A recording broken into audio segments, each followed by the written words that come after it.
दोस्तों नमस्कार, स्वागत है आप लोगों का सिविल टेक चैनल में। आज हम लोग आरसीसी के most important MCQ question part 1 को सॉल्व करने जा रहे हैं। तो आइए स्टार्ट करते हैं।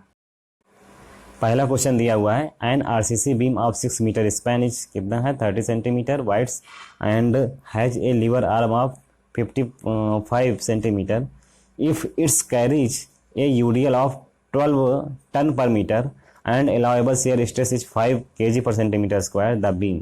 अच्छा क्वेश्चन है। कह रहा है कि एक आरसीसी की बीम है जिसका स्पैन कितना दिया है 6 मीटर दिया है और उसकी विड्थ कितनी है तो वो 30 सेंटीमीटर है।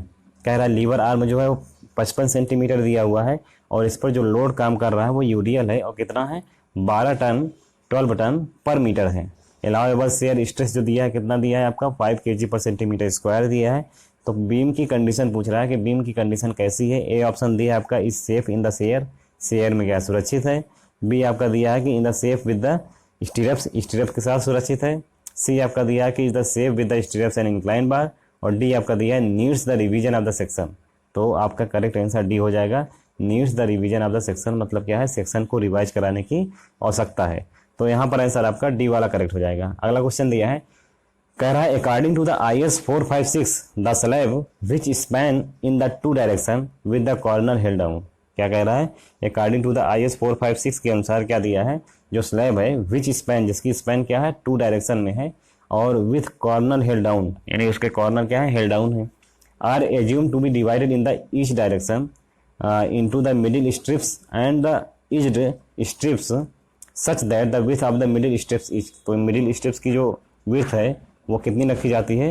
तो करेक्ट आंसर आपका हो जाएगा सी, 3/4 of the width of the slab. Slab की जो विड्थ होती है उसका 3/4 गुना रखा जाता है, 3/4 होता है। ठीक है, तो सी वाला आंसर आपका करेक्ट हो जाएगा। अगला क्वेश्चन दिया है, कह रहा है द लोड स्ट्रेस, क्या दिया है, the load stress of A section can be reduced by, यानी कह रहा है कि जो लोड स्ट्रेस होता है किसी भी सेक्शन का उसको रिड्यूस किया जा सकता है। कैसे रिड्यूस कर सकते हैं, करेक्ट आंसर आपका सी हो जाएगा, replacing larger bar by the greater number of the smaller bar. अच्छा क्वेश्चन है। कह रहा है कि किसी भी सेक्शन का लोड स्ट्रेस जो होता है वो हम रिड्यूस कर सकते हैं। कैसे रिड्यूस कर सकते हैं, तो करेक्ट आंसर सी हो जाएगा, रिप्लेसिंग द लार्जर बार, यानी जो लार्जर बार होते हैं उनको रिप्लेस करके by the greater number of the smaller bar, यानी जो छोटे बार होते हैं उनकी संख्या बढ़ा दिया जाए और जो लार्जर बार होते हैं उनको रिप्लेस कर दिया जाए, यानी सी वाला आंसर आपका करेक्ट हो जाएगा। अगला क्वेश्चन दिया गया, the direction the diameter of the column head support A flat slab. कह रहा किसी फ्लैट स्लैब के कॉलम हेड सपोर्ट का जो डायमीटर होता है जनरली केप्ट रखा जाता है, कितना रखा जाता है, तो करेक्ट आंसर ए हो जाएगा 0.25 times of the span length. जो स्पैन लेंथ होती है उसका 0.25 गुना रखा जाता है। इसका मतलब क्या है कि कह रहा है कि किसी फ्लैट स्लैब में जो कॉलम हेड सपोर्ट का डायमीटर होता है वो सामान्यतः कितना रखा जाता है, ये पूछ रहा है आपसे। तो कितना रखा जाता है, जो स्पैन लेंथ होती है उसका 0.25 गुना रखा जाता है। ए वाला आंसर यहाँ पर करेक्ट हो जाएगा। अगला क्वेश्चन दिया है, कह रहा है if W is the uniformly distributed load on a circular slab of the radius R fixed at the its end. और आगे दिया था maximum positive radial moment at the its centre is कितना होगा। तो कह रहा है कि W जो है कि यूडीएल लोड है आपका कहाँ पर, एक सर्कुलर स्लैब में जिसका रेडियस कितना दिया है आर दिया है और वो फिक्स्ड है कहाँ पर, इट्स एंड, इसके एंड पर जो है फिक्स्ड है। तो पूछ रहा है कि मैक्सिमम पॉजिटिव रेडियल मोमेंट बताना है, इसके सेंटर पर कितना होगा। तो इसके सेंटर पर मैक्सिमम पॉजिटिव रेडियल मोमेंट कितना होगा ये पूछ रहा है आपसे। करेक्ट आंसर सी हो जाएगा, WR का स्क्वायर अपॉन 16 होता है। कितना होता है, WR का स्क्वायर अपॉन 16 होता है। सी वाला आंसर यहाँ पर करेक्ट हो जाएगा। अगला क्वेश्चन दिया, कह रहा है maximum ratio of the span to depth of a slab simply supported and spanning in one direction is. अच्छा क्वेश्चन है। कह रहा है कि मैक्सिमम रेशियो बताना है किसका, स्पैन और डेप्थ का। किसके लिए पूछा है, स्लैब के लिए पूछा है और सिंपली सपोर्टेड स्लैब के लिए पूछा है। और स्पैनिंग क्या है उसकी, वन डायरेक्शन की है। स्पैनिंग वन डायरेक्शन की है, सिंपली सपोर्टेड स्लैब के लिए स्पैन और डेप्थ का रेशियो पूछा है मैक्सिमम कितना होता है। तो करेक्ट आंसर कितना हो जाएगा, सी हो जाएगा 30 होता है। वन डायरेक्शन के लिए 30 होता है, अगर 2 डायरेक्शन के लिए पूछेगा तो कितना हो जाएगा 35 हो जाता है। अगर कंटिन्यूअस स्लैब के लिए पूछता है तो ऐसी कंडीशन में कितना हो जाएगा 40 हो जाता है। कितना होता है 40 होता है, याद रखिएगा। अगला क्वेश्चन दिया है, कह रहा है if the width of the foundation for the 2 equal column is restricted the shape of the footing generally adopted is. अच्छा क्वेश्चन है। कह रहा है कि अगर विड्थ ऑफ द फाउंडेशन की जो विड्थ है for two equal column is restricted है, तो कह रहा है shape of the footing generally adopted, जो शेप ऑफ द फुटिंग होती है वो कैसे रखी जाती है, तो करेक्ट आंसर हो जाएगा रेक्टेंगुलर। बी वाला आंसर यहाँ पर करेक्ट हो जाएगा, रेक्टेंगुलर रखा जाता है। अगला क्वेश्चन दिया, कह रहा है the floor slab of the building is supported on the reinforced cement floor beam, the ratio of the end and intermediate span is kept. अच्छा क्वेश्चन है, कह रहा है कि द फ्लोर स्लैब बताना है किसके लिए, of the building is supported on the reinforced cement floor beam के लिए। रेशियो पूछा है किसका, of the end and intermediate span, यानी इंड पर और इंटरमीडिएट स्पैन पर का जो रेशियो होता है कितना होता है। करेक्ट आंसर हो जाएगा आपका सी, 0.9 होता है। कितना होता है, 0.9 होता है। सी वाला आंसर यहाँ पर करेक्ट हो जाएगा। अगला क्वेश्चन दिया, pick up the correct statement from the following, इसमें से कौन सा स्टेटमेंट सही है ये बताना है। ए नंबर आपका दिया है कि lateral enforcement in the RCC column is provided to the prevent the longitudinal enforcement from the buckling. मतलब कह रहा है क्या, कह रहा है कि आरसीसी कॉलम में जो लेटरल एनफोर्समेंट होता है वो हम क्यों प्रोवाइड कराते हैं, तो हम प्रोवाइड कराते हैं टू प्रिवेंट, रोकने के लिए। क्या रोकने के लिए, बकलिंग को रोकने के लिए। किसमें, लॉन्गिट्यूडनल एनफोर्समेंट में, यानी लॉन्गिट्यूडनल एनफोर्समेंट में बकलिंग को रोकने के लिए हम क्या करते हैं, आरसीसी कॉलम में लेटरल रेनफोर्समेंट प्रोवाइड कराते हैं। तो ए वाला आंसर बिल्कुल सही है आपका। बी आपका दिया है, lateral reinforcement prevent the shearing of the concrete on the diagonal plane. अच्छा क्वेश्चन है, मतलब ऑप्शन सही दिया है ये भी। कह रहा है कि लेटरल रेनफोर्समेंट जो होता है वो प्रिवेंट यानी रोकता है, किसको रोकता है, शेयरिंग को रोकता है। किसके शेयरिंग को रोकता है, कंक्रीट के शेयरिंग को रोकता है ऑन द डायगोनल प्लेन पर। सी आपका दिया, lateral reinforcement stops the breaking away of the concrete cover due to the buckling. तो ये भी सही है आपका, डी वाला आंसर यहाँ पर बिल्कुल करेक्ट हो जाएगा। अगला क्वेश्चन दिया, इन the case of the factor of safety against the sliding is less then 1.5 A portion of the slab is constructed downward at the end of the heel slab which is known as। अच्छा question है, कह रहा है कि in the case of factor of safety against the sliding के against जो factor of safety रखी जाती है कितनी होती है, वो लेस देन होती है 1.5 का। कह रहा है एक पोर्शन ऑफ द स्लैब का एक पोर्शन जो होता है वो कंस्ट्रक्शन बनाया जाता है डाउनवर्ड, नीचे की ओर बनाया जाता है, at the end of the heel slab. तो उसे किस नाम से जानते हैं, तो एक ही कहलाता है, एक कट ऑफ वॉल भी होता है, रिप, यानी तीनों नाम एक ही हैं। डी वाला आंसर आपका करेक्ट हो जाएगा, ऑल ऑफ द अबव। अगला क्वेश्चन दिया, कह रहा कि lapped splice in the tensile enforcement are generally not used for the bar of the size larger than. अच्छा क्वेश्चन है, कह रहा कि जो लैप्ड स्प्लाइस होता है कहाँ पर, टेंशन एनफोर्समेंट में हम क्या बोलते हैं, नॉट यूज नहीं करते हैं बार को। कब, जब उसकी साइज लार्जर हो जाए। किससे लार्जर हो जाए, तो करेक्ट आंसर हो जाएगा 36 mm डायमीटर। कह रहा है क्या कि अगर हमारी जो बार होती है, बार की डायमीटर अगर 36 mm से अधिक हो जाती है तो ऐसी कंडीशन में हम जो लैप्ड स्प्लाइस होता है वो प्रोवाइड नहीं कराते हैं। ठीक है, तो करेक्ट आंसर कितना हो जाएगा, डी वाला आंसर यहाँ पर करेक्ट हो जाएगा। अगला क्वेश्चन दिया है, कह रहा है मिनिमम स्पेसिंग, क्या दिया है, minimum spacing between the horizontal parallel reinforcement of the same size should not be less then. तो कम नहीं होना चाहिए, किससे कम नहीं होना चाहिए, करेक्ट आंसर हो जाएगा आपका ए, 1 डायमीटर। कितना होता है, 1 डायमीटर से कम नहीं होना चाहिए। Minimum spacing between the horizontal parallel reinforcement of the same size should not be less then 1 diameter. 1 diameter से कम नहीं होना चाहिए। ए वाला आंसर यहाँ पर करेक्ट हो जाएगा। अगला क्वेश्चन दिया, कह रहा है कि फॉर ए रिप स्लैब, क्या दिया है, रिप स्लैब के लिए क्या होता है कि ए आपका दिया है clear spanning between the rib shall not be greater than 4.5 centimetre. B आपका दिया width of the rib shall not be less than 7.5 centimetre. C आपका दिया overall depth of the slab shall not exceed 4 times the width of the rib. और D आपका दिया all of the above. तो correct answer क्या हो जाएगा, D वाला यहाँ पर करेक्ट आंसर हो जाएगा। अगला क्वेश्चन दिया, कह रहा है a very comfortable type of the stair, यानी जो वेरी कंफर्टेबल टाइप का जो स्टेयर होता है क्या होता है, तो करेक्ट आंसर हो जाएगा ओपन नोवेल होता है। ओपन नोवेल यहाँ पर आपका सही हो जाएगा, डी वाला आंसर करेक्ट हो जाएगा। अगला क्वेश्चन दिया, कह रहा है the column may be made of the plain concrete if their unsupported length do not exceed their least lateral dimension. अच्छा क्वेश्चन है, कह रहा है जो कॉलम होता है मे बी मेड बनाया जाता है ऑफ द प्लेन कंक्रीट का बनाया जाता है, इफ देयर अनसपोर्टेड लेंथ, उनकी जो अनसपोर्टेड लेंथ होती है वो अधिक नहीं होना चाहिए, किससे, लीस्ट लेटरल डायमेंशन से। तो कितना अधिक नहीं होना चाहिए, करेक्ट आंसर हो जाएगा सी, 4 टाइम्स, यानी 4 गुना से अधिक नहीं होना चाहिए। सी वाला आंसर यहाँ पर करेक्ट हो जाएगा। अगला क्वेश्चन दिया है, कह रहा है the width of the flange, क्या दिया, the width of the flange of A L beam should be less then, यानी कह रहा है जो फ्लेंज होती है किसकी, एल बीम की जो फ्लेंज की विड्थ होती है वो शुड बी लेस देन, कम होनी चाहिए। किससे कम होनी चाहिए? तो ए आपका दिया है कि 1/6 of the effective span, effective span का 1/6 होता है। बी आपका दिया है कि width of the rib plus 4 times the thickness of the slab. C आपका दिया है width of the rib plus half clear distance between the ribs. और डी आपका दिया लिस्ट ऑफ द वेब। इन तीनों में जो सबसे कम आता है वही वैल्यू जो है ली जाती है। डी वाला आंसर आपका करेक्ट हो जाएगा। अगला क्वेश्चन दिया कह रहा है क्या? A pre stress concrete member is preferred because, क्या दिया है? एक जो प्री स्ट्रेस कंक्रीट मेंबर होता है वो हम प्रेफर करते हैं। क्यों प्रेफर करते हैं? क्योंकि ए आपका दिया ऑप्शन इट्स डायमेंशनल, इसके dimensions are not decided from the diagonal tensile stresses. B आपका दिया है large size of the long beam carrying larger या large shear force need not be adopted. C आपका दिया है removal of the cracks in the member due to the shrinkage. D आपका दिया all of the above. तो ये तीनों के तीनों ऑप्शन बिल्कुल सही होते हैं। तो यहाँ पर डी वाला आंसर आपका सही हो जाएगा। अगला क्वेश्चन दिया है कह रहा है if the ratio of the span to the overall depth does not exceed 10। क्या दिया है कि जो रेशियो दिया है किसका? स्पैन और ओवरऑल डेप्थ का, वो अधिक नहीं है किससे? 10 से अधिक नहीं है। तो कह रहा है stiffness of the beam, beam की जो स्टिफनेस है will be ordinary be satisfactory in the case of, किस केस में क्या बोलते हैं संतुष्टिजनक होता है? तो करेक्ट आंसर हो जाएगा सी, कैंटिलीवर के केस में होता है। किसके केस में होता है? कैंटिलीवर केस में होता है। सी वाला आंसर यहाँ पर सही हो जाएगा।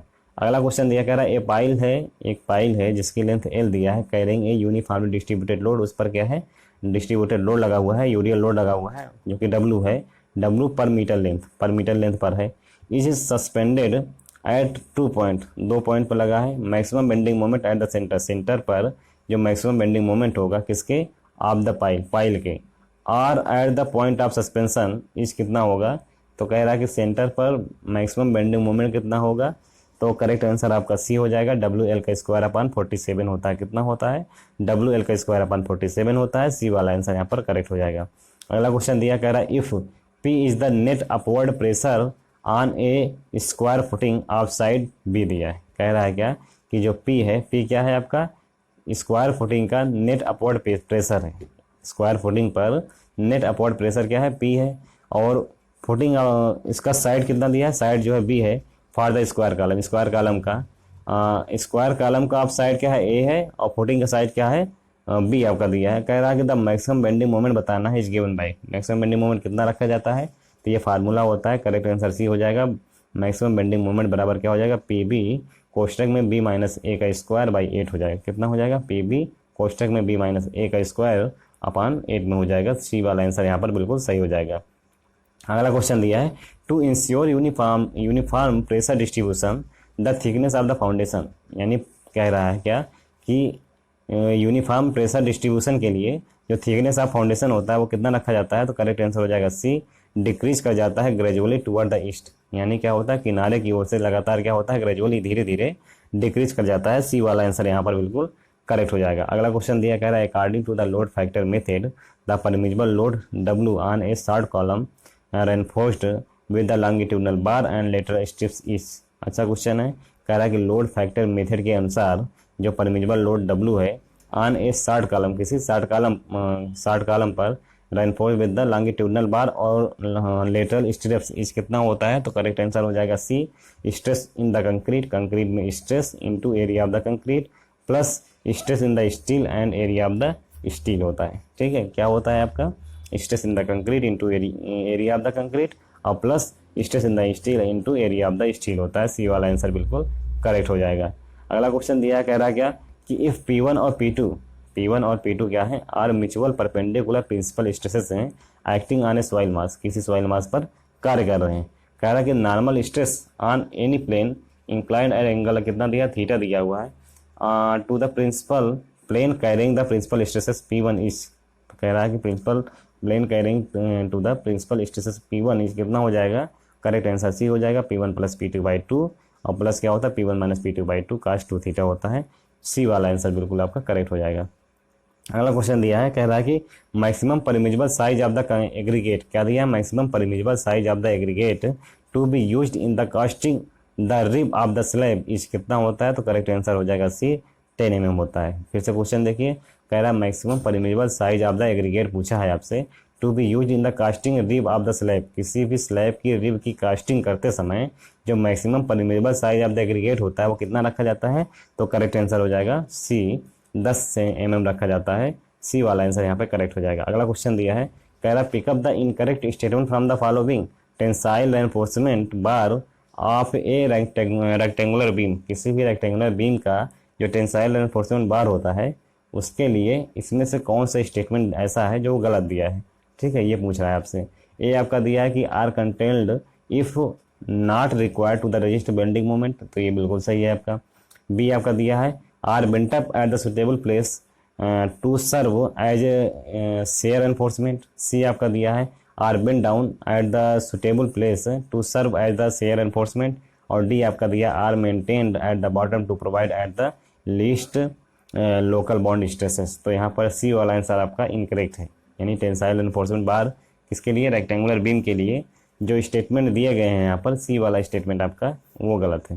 ठीक है, अगला क्वेश्चन दिया है, कह रहा था steel bar are generally connected together to the get greater length than the standard length by the providing, क्या हो जाएगा, स्ट्रेट बार स्प्लाइस होता है, हुक स्प्लाइस होता है, डबल स्प्लाइस होता है, तो correct answer all of the above D वाला हो जाएगा।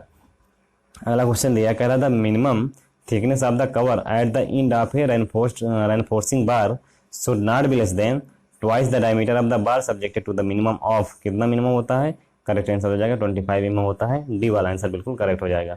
अगला क्वेश्चन दिया है, top bar are extended to the projecting part of the combined footing of 2 column distance L दिया है apart for a distance of, कह रहा है क्या कि 2 बार हैं जो कि एक्सटेंडेड हैं projecting part of the combined footing के, ठीक है, आप 2 कॉलम एल डिस्टेंस पर हैं, apart for a distance, distance पूछा कितना होगा, तो करेक्ट आंसर हो जाएगा B 0.1 L from the centre east of the column, यानी सेंटर के जो ईज है, मतलब कॉलम का जो सेंटर ईस्ट है वहाँ से 0.1 into L डिस्टेंस पर होता है आपका, तो बी वाला आंसर यहाँ पे करेक्ट हो जाएगा। अगला क्वेश्चन दिया, for M 150 grade concrete 1:2:4 the moment of resistance factor, moment of resistance factor पूछ रहा है किसके लिए, M 15 ग्रेड की कंक्रीट के लिए। दरअसल ये 150 दिया हुआ है, IS 456 1978 के अनुसार दिया है। अगर 456 to 2000 जो होता है आपका 2000 होता है उसके अनुसार अगर देता तो M15 देता आपका। तो कहने का मतलब क्या है, कह रहा है कि जो आपका मोमेंट ऑफ रेजिस्टेंस फैक्टर दिया है, ये कह रहा है कि मोमेंट ऑफ रेजिस्टेंस फैक्टर किसके लिए, M15 ग्रेड कंक्रीट के लिए कितना रखा जाता है, ये आपसे पूछा है। करेक्ट आंसर हो जाएगा बी 8.5 रखा जाता है, 8.5 यहाँ पर करेक्ट आंसर हो जाएगा। अगला क्वेश्चन दिया, कह रहा है पी जो है वो प्री स्ट्रेस फोर्स है, पी क्या है, प्री स्ट्रेस फोर्स है जो कि अप्लाई किया जाता है कहाँ पर, to the tendon of a rectangular pre stress beam में, whose area of the cross section A दिया है और सेक्शनल मॉडुलस जेड दिया है, मिनिमम स्ट्रेस एफ दिया है और on the beam subjected to a maximum bending moment M दिया है। तो पूछ रहा है कि एफ बराबर क्या होगा, तो करेक्ट आंसर हो जाएगा आपका एफ बराबर P/A माइनस M/Z हो जाएगा। क्या हो जाएगा, P/A माइनस M/Z हो जाएगा। आपका सी वाला आंसर यहाँ पर बिल्कुल करेक्ट हो जाएगा। अगला क्वेश्चन दिया, कह रहा है if C is the creep coefficient, क्या दिया है, सी जो है आपका वो क्रिप कोफिशिएंट है। एफ क्या है, original prestress in concrete, F is the original prestress in concrete. M क्या है, मॉडुलर रेशियो है। ई क्या है, यंग मॉडुलस है ऑफ स्टील का। एंड ई क्या है, ई जो है श्रिंकेज स्ट्रेन है। तो कह रहा है combined effect of the creep and shrinkage, यानी क्रिप और श्रिंकेज का कंबाइंड इफेक्ट क्या होगा, तो करेक्ट आंसर हो जाएगा बी C-1 कोष्टक में, उसके बाद MF plus E into capital E हो जाएगा। देखिए यहाँ पे C जो है क्रिप कोफिशिएंट दिया हुआ है, F क्या है, F जो है ओरिजिनल फ्री स्ट्रेस है कहाँ पर, कंक्रीट में, और M क्या है, मॉडुलर रेशियो दिया है, E क्या है, यंग मॉडुलस दिया, अब स्टील दिया हुआ है, E क्या श्रिंकेज स्ट्रेन है। तो कंबाइंड इफेक्ट पूछ रहा है किसका, क्रिप और श्रिंकेज का। तो करेक्ट आंसर हो जाएगा बी C-1 और M इंटू एफ हो जाएगा, प्लस क्या हो जाएगा, small E into capital E. तो ये फार्मूला है, इसको ध्यान दीजिएगा। अगला क्वेश्चन दिया, कह रहा है कि in a pre stress member it is advisable to use, कह रहा है कि प्री स्ट्रेस मेंबर में it is advisable to the use, मतलब कौन सा इसमें से यूज करने लायक होता है। तो करेक्ट आंसर हो जाएगा आपका प्री स्ट्रेस मेंबर में हाई स्ट्रेंथ कंक्रीट और हाई टेंसाइल स्टील यूज की जाती है। क्या होती है, हाई स्ट्रेंथ कंक्रीट यूज की जाती है और हाई टेंसाइल स्टील यूज करते हैं। डी वाला आंसर यहाँ पर बिल्कुल आपका करेक्ट हो जाएगा।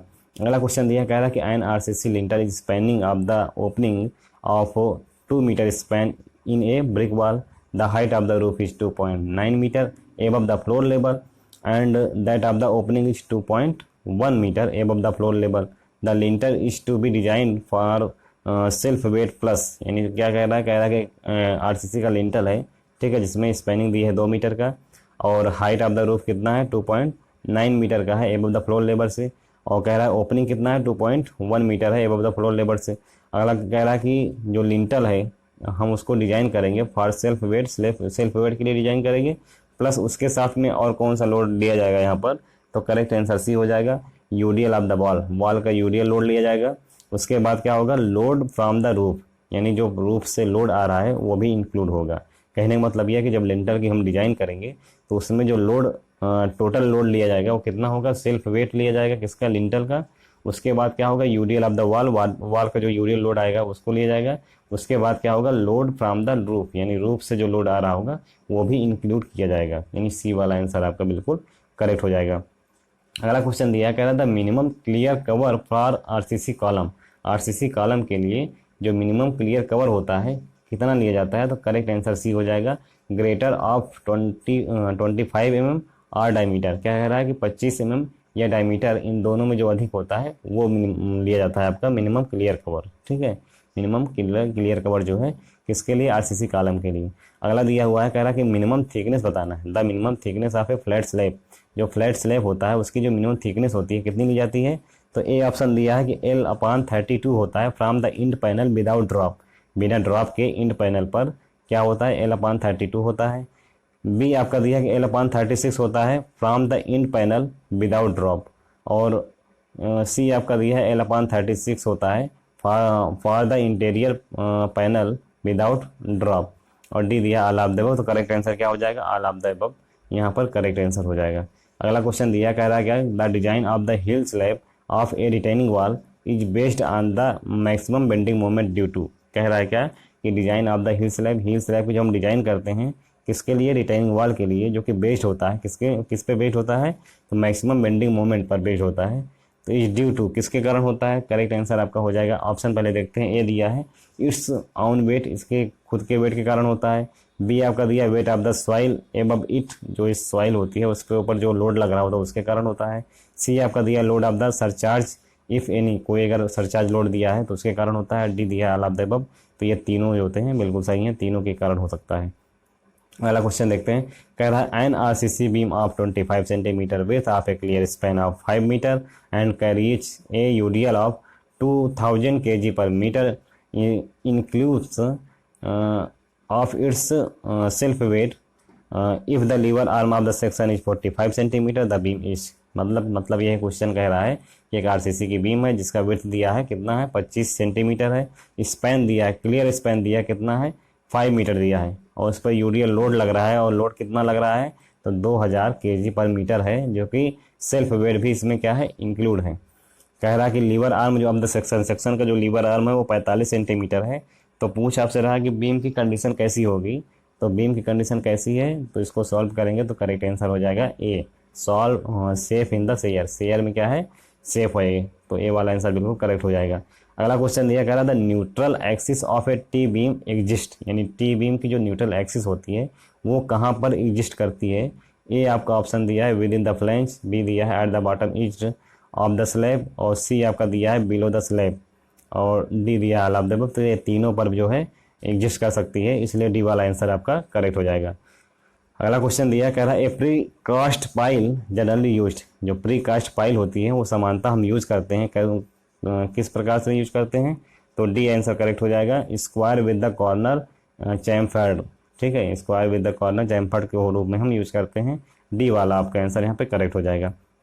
अगला क्वेश्चन दिया, कह रहा है spacing of the transverse reinforcement of the column is decided by the following consideration, कह रहा है जो spacing of the transverse reinforcement of the column, यानी कॉलम की ट्रांसवर्स रेनफोर्समेंट का जो स्पेसिंग होता है वो डिसाइड किया जाता है, किस रूप में डिसाइड करते हैं, और ए आपका दिया है the least lateral dimension of the column, तो ये सही है आपका, 16 time the diameter of the smallest longitudinal reinforcement drought in the column, और सी आपका दिया है 48 times the diameter of the transverse reinforcement, और डी दिया ऑल ऑफ द अबव। यहाँ तो स्वाभाविक है, इन तीनों को जो है लिया जाता है, इन तीनों में जो सबसे कम वैल्यू होती है वही आपकी स्पेसिंग के लिए लिया जाता है, तो डी वाला आंसर यहाँ पर आपका करेक्ट हो जाएगा। अगला क्वेश्चन दिया गया self weight of the footing, footing का जो सेल्फ वेट होता है वो कितना होता है, ईच क्या होता है, नॉट कंसीडर नहीं किया जाता है for the calculating upward pressure on the footing, यानी फुटिंग पर अपवर्ड प्रेशर को जब हम कैलकुलेट करते हैं तो ऐसे कंडीशन में फुटिंग का जो सेल्फ वेट होता है वो इंक्लूड नहीं होता है। नॉट कंसीडर मतलब कंसीडर नहीं किया जाता है, ए वाला आपका बिल्कुल आंसर यहाँ पर करेक्ट हो जाएगा। अगला क्वेश्चन दिया pick up the incorrect statement from the following, option देखते हैं। ए दिया है, कह रहा है क्या, in the stem of retaining wall, यानी रिटेनिंग वॉल के स्टेम में जो रेनफोर्समेंट होता है वो etch provided near the earth side, कह रहा है क्या, कह रहा है कि जो रिटेनिंग वॉल का स्टेम होता है, रिटेनिंग वॉल के स्टेम में जो रेनफोर्समेंट होता है वो अर्थ साइड के पास में प्रोवाइड कराते हैं, तो ये बिल्कुल आपका सही है। बी दिया है इन द टो स्लैब में ऑफ द रिटेनिंग वॉल के टो स्लैब में जो रेनफोर्समेंट होता है हम प्रोवाइड कराते हैं बॉटम ऑफ द स्लैब के बॉटम में प्रोवाइड कराते हैं। In the heel slab of retaining wall के जो हिल स्लैब होता है उसमें रेनफोर्समेंट हम कहाँ प्रोवाइड कराते हैं, टॉप ऑफ द स्लैब के टॉप पे प्रोवाइड कराते हैं। तो नन ऑफ दीज आंसर यहाँ पे करेक्ट हो जाएगा। ये तीनों ऑप्शन बिल्कुल सही दिए गए हैं, और पूछा क्या है, इनकरेक्ट पूछा है, तो आपका डी वाला आंसर बिल्कुल करेक्ट हो जाएगा।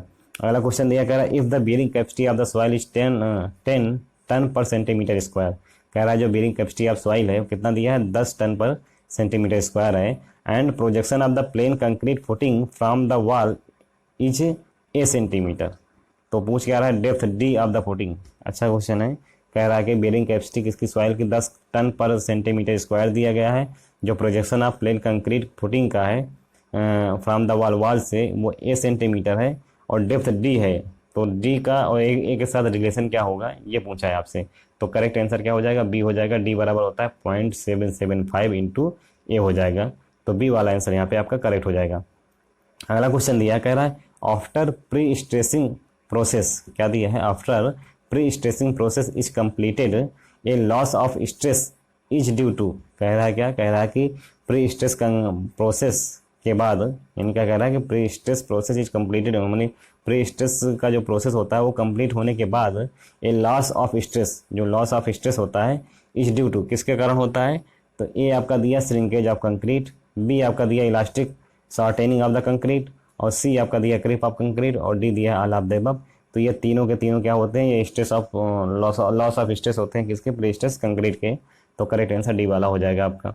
अगला क्वेश्चन दिया, कह रहा है in a simply supported slab the alternate bar are curtailed at, जो सिंपली सपोर्टेड बीम होता है वहाँ पर जो अल्टरनेट बार होते हैं उसको कर्टेन करते हैं, कितने डिस्टेंस पे करते हैं, तो करेक्ट आंसर हो जाएगा डी 1/7 ऑफ द स्पैन के 1/7 डिस्टेंस पर जो है ये कर्टेन किया जाता है, तो डी वाला आंसर यहाँ पे करेक्ट हो जाएगा। अगला क्वेश्चन दिया, कह रहा है if R and T are rise and tread, यानी आर क्या है, राइज है, टी क्या है, ट्रेड है, कहाँ पर, of the stair spanning horizontally, the steps are supported by a wall on the one side and by a stringer beam on the other side. The steps are designed as the beam of width.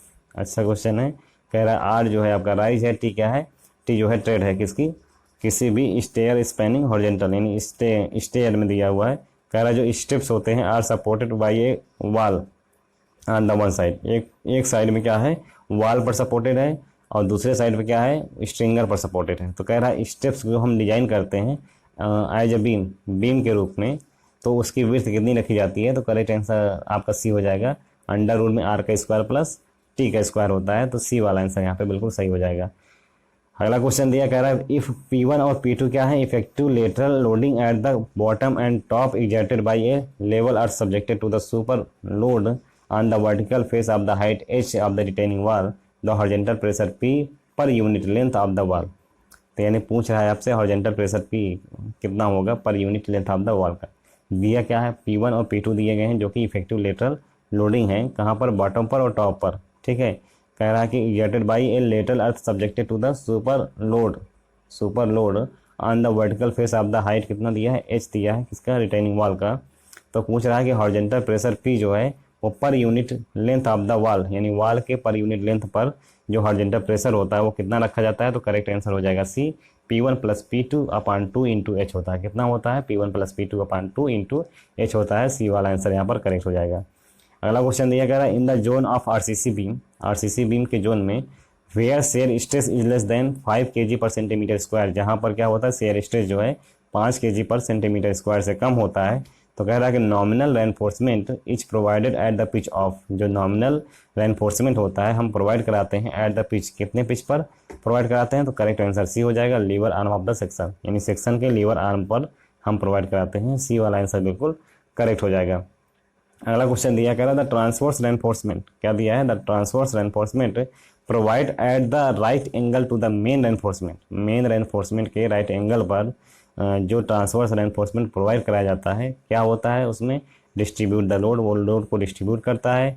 B आपका दिया resist the temperature stresses, temperature stresses को क्या करता है? Resist करता है। C आपका दिया resist the shrinkage stresses, shrinkage stresses को रजिस्ट करता है। और डी दिया आपका ऑल ऑफ द अबव, तो correct answer all of the above हो जाएगा। ये तीनों ऑप्शन बिल्कुल आपके करेक्ट दिए गए हैं। अगला क्वेश्चन और लास्ट क्वेश्चन देखते हैं इस वीडियो का। दिया the long and short span of A two way slab, कितना दिया है? लॉन्ग स्पैन दिया है LY और आपका शॉर्ट स्पैन दिया है LX, and the load of the slab acting on the strips parallel to the LX and LY to be WX into WY, मतलब क्या है? जो लोड दिया गया है, ठीक है, लॉन्ग स्पैन का LX का जो है कितना है? WX हो जाएगा, और आपका शॉर्ट स्पैन का WY दिया है। कह रहा है according to the Rankine Grashof theory, तो जो रैंकाइन ग्रॉसऑफ थ्योरी के अनुसार जो फार्मूला बनता है वो क्या हो जाएगा? तो करेक्ट आंसर आपका सी हो जाएगा, WX अपान WY बराबर LY अपान LX के पावर कितना हो जाएगा? 4 हो जाएगा। फिर से ध्यान दीजिए, कह रहा है क्या कि लॉन्ग स्पैन का जो लंबाई है दिया गया है कितना है? LY है, और आपका शॉर्ट स्पैन का LX दिया गया है। उसके बाद जो लोड दिए गए हैं, कह रहा है कि load of the on the slab acting on the strips parallel हैं LX और LY के, LX और LY के जो पैरेलल लोड दिए गए हैं वो क्रमशः कितने हैं? WX और WY दिए गए हैं। कह रहा है कि जो रैंकाइन ग्रॉसऑफ थ्योरी है उसके अनुसार फार्मूला क्या बनता है? तो WX अपान WY बराबर क्या हो जाता है? LY अपान LX पावर 4 हो जाता है। सी वाला आंसर यहाँ पे करेक्ट हो जाता है। तो इस प्रकार से इस वीडियो में हम लोगों ने 50 क्वेश्चन पूरे किए हैं। इससे पहले भी हमने जितने भी वीडियो बनाए हैं उसका सबका लिंक जो है आपको डिस्क्रिप्शन में दिया गया है, आप वहाँ से देख सकते हैं। और आपको हमारा वीडियो पसंद आता है तो प्लीज़ लाइक करें, शेयर करें, सब्सक्राइब करें। थैंक यू, धन्यवाद।